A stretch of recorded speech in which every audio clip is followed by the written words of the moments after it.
Whatever you mismanage, you will lose. Crisis is as a result of mismanagement, and the way to correct crisis is management. Because people do not know how to manage what they have, they will keep losing what they receive. If you don't learn to manage what you have, you will keep losing what you receive.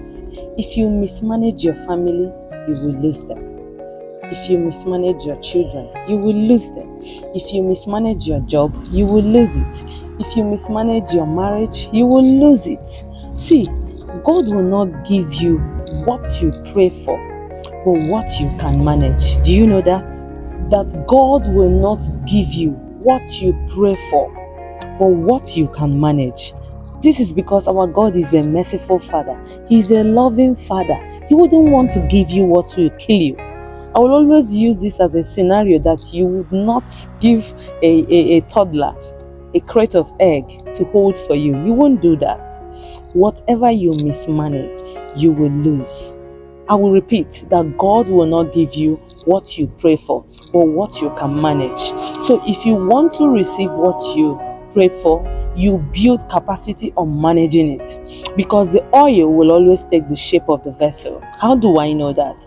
The case of the woman that came running to the prophet Elijah to tell him about the debtors that are coming to take the 2 sons.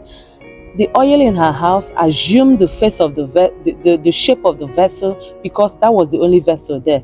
But when at the word of the prophet, she went and brought more vessels, and the oil kept multiplying.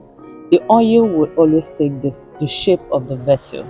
So you want a bigger thing, something bigger to be entrusted into your hands, become. Choose to stay and become. The parable in Matthew chapter 25 from verse 14, the Bible, Jesus talked about the parable of the talents there. The parable talks about a master that was leaving his house and entrusted the property to his servants. To one, he gave 5 talents, 3 and 1 talent only.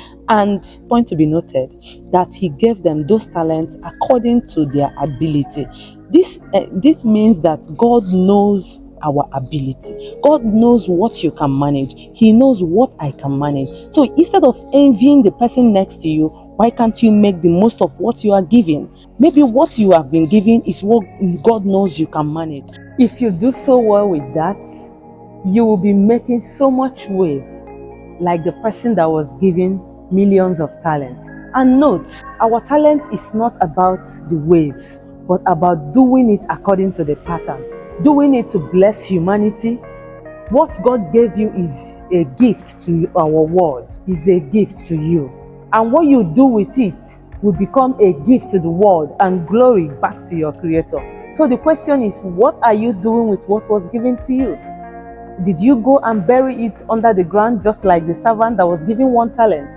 A good understanding of this parable will minimize to the barest minimum the strife, the envy, the unnecessary competition among us, especially in the body of Christ. The sky is too large for 2 airplanes to crash. We crash because we don't know who we are, have an understanding of what God has sent us to do. What have you been sent to do? Have you been given 5 talents? Then walk as one that has been given 5 talents, because He will account for the 5 talents that was given to you. And have you been given 2 talents? Then you walk as well as one that has been given 2 talents. Have you been given 1 talent? You were not cheated. That was given to you according to your ability. And when you work so well with that, what God will view you as is a worthy and faithful servant. And you will hear, well done. All we are doing on earth is to hear, well done for the master. I don't know about you, because some persons are living for the applause of men. If you live for the applause of people, you will die of their condemnation. The most important thing is about how God sees you. Call to action. Go back today and pray. God, how do you see me?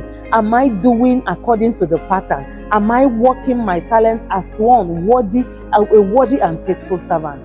Do you want to hear well done? I don't know about you, but for me, I am working to hear well done from the master that has sent me. We live an audience of one. We live an audience of one. Become a faithful servant.